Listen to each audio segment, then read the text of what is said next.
क्या हाल है भाईजान, ठीक ठाक हो? तबीयत ठीक है? फर्नीचर चौकड़े तैयार करते रहते वे कितने डे जाको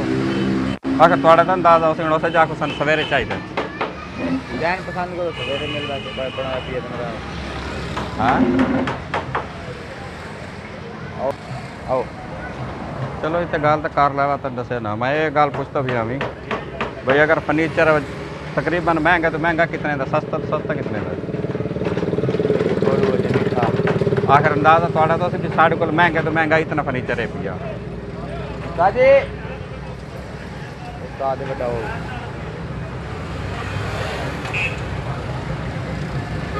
अस्सलाम वालेकुम भाईजान, मैं क्या फर्नीचर महंगा तो महंगा कितने का थोड़ा? लकड़ बनवाना शीट से लकड़ मिक्स बनवाना नहीं नहीं लक्कड़ का लकड़ तो हाँ और सारे को ये महंगा महंगा एक खड़ा है एक खड़ा है। अच्छा इस तो हैवी डिजाइन ही खड़े हैं। हाँ ये हुन 1 लाख दा ये सेट है, 1 लाख दा ये सेट। अच्छा चौखटे तैयार हो जाए, चौखटे तैयार हो जाए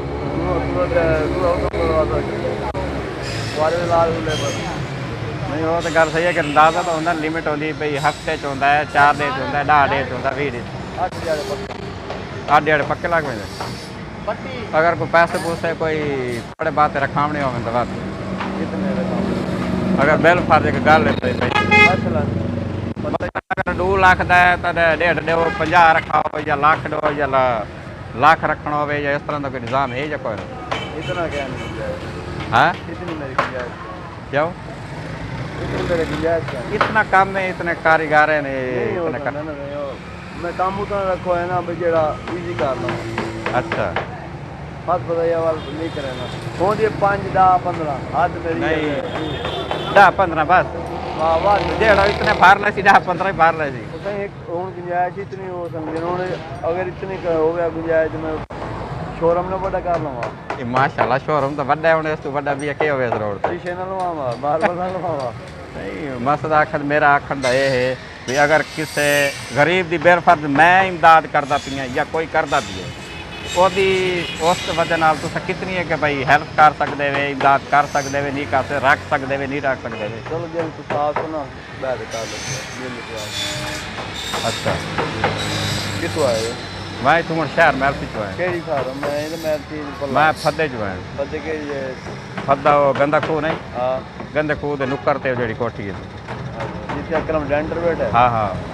नाल बैठा है जय ना ना नुक्कर ते वो गंदे खूह जेड़ी शीशे वाली कोठी है भी दुकान की। हां अकरम डेंटर से साई बैठा है ना वो परले हाथ से बैठे हैं। हाँ सौरा बैठे दरेरे में तेरा पितरे रे ओ अगर आख दे तो बात सारा फर्नीचर दे सकता पूरा मुकम्मल वो आगे सारा ले है सारा ले यो ना आखे तो बात साढ़े ते बात दूसरा गाल की थी वो आखे तो सारी हाँ दूसरा आगे भी वो आगे सारा फर्नीचर दे देते मैं सारा दे देते ये गल है। हाँ दूसरा कीता भी मैं बस बिल फर्ज मैं थोड़े जे गाल मा हाँ। तुम्हारी पहले एक गाल की थी तुम आप ने कल और तो बिल फर्ज कीते भी वो आगे तो मैं सारा ला ये गल हाँ चलो ठीक है। अगर बेल फर्जी में ला लो असा शहर महल से अगर तुसा वेख लो भी साडा घर है भैया असा दूसरा गाल की थी कि हम डेंडर आके दे दे मैं आके भी ले वनो हाँ सारा ले वनो। अच्छा वो तो गल सही हो तो हुन गल मुक गई ना खत्म हो गई अगली गल ही दस ना भी अगली है बात सुना बात बैठ करो डिजाइन पसंद करो गलबात कर ले तू रेट तय होवे सी तुसा कितना देंदे चाहे मेरे देन कितने भी काम को वाला बैठ कर यार मेरा तो जहन ये है पिया भाई मैं 1 रुपये देना मैं पैसे दे सा 2 महीना बाद सारे नहीं होगा हैं नहीं होगा नहीं यार नहीं होगा और यार नहीं गुंजाइश ही कौन है यार किसे दी अगर एक गल है भी शादी का मसला है कोई गरीब है अगर उसका काम हो जाए तो और क्या चाहिए साईं गल है तू मजदूर तू तो मालिक है मालिक अल्लाह है मालिक तो सारा दाल है बस। पूरी दुनिया का मालिक है आखिर तो काम देता तुसे मालिक है साईं अगू असा जो इतना कर ये तो पिछू वेल इतनी जो लेबर खड़ी है हाँ। ये तो छोटे ये तो कम हुन ये खैरपुर जो है कोटमला पर रोड जो इस तरह इन्होंने मैं के छड़े था जब मैं जो कि इतने साल देवा जा मैं साल ने सिर्फ 2 महीना की उतार नहीं होंदी है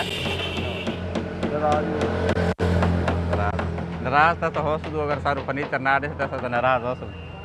अल्लाह सही ਤੇ ਹੈ ਹੀ ਵਸੇਬ ਦੇ ਇਲਾਕੇ ਦੇ ਆਬਾਦੀ ਤੋਂ ਨਹੀਂ ਦੇ ਤੇ ਬਰਦੀ ਤੇਰੀ नहीं गुंजाइश नहीं ਹਾਂ गुंजाइश ਨਹੀਂ ਬਣਦੀ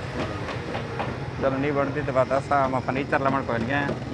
ਮੇਰੀ ਉਹ ਕੈਮਰਾ ਵੇਦਾ ਵੀ ਹੈ ਉਹ ਵੀਡੀਓ ਬਣਦੀ ਪਈ ਹੈ हाँ ਠੀਕ ਹੈ ਤੇ ਹੱਥ ਹਿਲਾ ਦੇ हाँ ਤੁਹਾਡਾ ਨਾਂ ਕੀ कैसा लगा ਕੈਸਰ ਬਾਤ हाँ ਅੱਛਾ ਕੋਈ ਪੈਗਾਮ ਦੇਣਾ ਚਾਹੋ ਇਹ ਪੂਰੀ ਦੁਨੀਆ ਤੇ ਤੁਹਾਡੀ ਵੀਡੀਓ ਚੱਲਣੀ ਹੈ अच्छा ਆਪ ਦੀ ਦੁਕਾਨ ਦਾ ਐਡਰੈਸ ਦੱਸਣਾ ਹੋਵੇ ਡਿਜ਼ਾਈਨਰ ਦੱਸਣੀ ਹੋਵੇ ਜੋ ਵੀ ਦੱਸਣਾ ਹੋਵੇ ਤੁਸੀਂ ਦੱਸ ਸਕਦੇ ਵੇ ਆਪਣਾ ਫੋਨ ਨੰਬਰ ਵੀ ਦੱਸ ਸਕਦੇ ਵੇ ਤੇ ਉਸ ਫੋਨ ਤੇ ਵੀ ਤੁਹਾਡਾ ਰਾਬਤਾ ਕਰ ਸਕਦੇ ਨੇ ਵੀ ਇਸ ਜਗ੍ਹਾ ਕਿਹੜੀ ਹੈ ਇਸ ਜਿਹੜਾ ਨਾ ਵੀ ਅੱਛੇ ਤੋਂ ਅੱਛਾ ਫਰਨੀਚਰ ਹੈ ਪਿਆ ਅੱਛੇ ਤੋਂ ਅੱਛੇ ਮੇਰੇ ਕੋਲ चैनल है लगता है ਜੀ क्या चैनल है जी ਮੈਲਸੀ ਸ਼ੁਗਰ ਮੇਲੇ ਤੇ नहीं चैनल है ਚੈਨਲ ਹੈ ਮੇਰਾ ਮੈਲਸੀ ਸ਼ੁਗਰ ਮੇਲਾ अच्छा ਮੈਲਸੀ ਸ਼ੁਗਰ ਮੇਲਾ ਸਰਚ ਕਰੇ ਸੋ ਤੇ ਤੁਹਾਡੀ ਵੀਡੀਓ ਆ ਜਾਸੀ ਠੀਕ ਹੈ ਤੇ ਬਹਰਹਾਲ ਇਹ ਤੁਸੀਂ ਜ਼ਿਆਦਤੀ ਕੀਤੀ ਤੁਹਾਡੀ ਜਿਹੜੀ ਵੀਡੀਓ ਵੇਖ ਸੀਗੀ ਯਾਰ ਉਧਾਰ ਨਹੀਂ ਦਿੰਦੇ अच्छा वो कहना है अहमद मिठू तो ਨਹੀਂ ਉਹਨੂੰ ਮੈਂ ਨਹੀਂ ਜਾਣਦਾ ਤੇ ਵੀਡੀਓ ਠੀਕ ਸਾਡੀ ਹੈ। ਲੰਬੀ ਹੋਵੇ ਸਾਡੇ ਹੱਥ ਹਿਲਾ ਦਿਓ ਅਗਰ ਆਪਣਾ बस ਅਗਰ ਇਹ ਵੀਡੀਓ ਅੱਛੀ ਇਹਨਾਂ ਦਾ ਨਾ ਕੈਸਰ ਬਾਸ ਹੈ ਵੀ ਭਾਈ ਅਗਰ ਤੁਹਾਨੂੰ ਕੋਈ ਫਰਨੀਚਰ ਚਾਹੀਦਾ ਹੋਵੇ ਸ਼ਾਦੀ ਦਾ ਫਰਨੀਚਰ ਚਾਹੀਦਾ ਹੋਵੇ ਅਰਜੈਂਟ ਚਾਹੀਦਾ ਹੋਵੇ ਤਾਂ ਤੁਸੀਂ ਇੱਕ ਦਿਹਾੜ ਪਸੰਦ ਕਰਿਆ ਸੋ ਤੁਹਾਨੂੰ ਦੂਜੇ ਡੇ ਵੀ ਮਿਲ ਵੈਸੀ इंशाल्लाह अच्छे कारीगर हैं माशाल्लाह अच्छा फर्नीचर बनी दे इस कॉलोनी रोड ते इन्हां दी दुकान है पई कैसर बास इन्हां दा नाम है पिया आप दा फोन नंबर दस दो ਤੁਹਾਡਾ फोन नंबर के 031 75 464 0301 75 464 75 25 400 64 फोन नंबर ਤੁਹਾਨੂੰ ਦੱਸ ਦਿੱਤਾ ਅਗਰ ਕੋਈ ਬੰਦਾ ਰਾਬਤਾ ਕਰਨਾ ਚਾਹਵੇ ਫਰਨੀਚਰ ਆਰਡਰ ਤੇ ਬਣਵਾਉਣਾ ਚਾਹਵੇ ਤੇ ਇਹਨਾਂ ਕੋਲੋਂ ਫੋਨ ਕਰ ਤੇ ਪਹੁੰਚ ਸਕਦੇ ਨੇ ਅਗਰ ਵੀਡੀਓ ਅੱਛੀ ਲੱਗੀ ਹੈ ਤੇ ਵੀਡੀਓ ਨੂੰ ਲਾਈਕ ਕਰਨਾ ਕਮੈਂਟ ਕਰਨਾ ਸ਼ੇਅਰ ਕਰਨਾ ਮਿਲੋ ਅਗਲੀ ਵੀਡੀਓ ਦੇ ਨਾਲ ਅੱਲਾਹ ਹਾਫਿਜ਼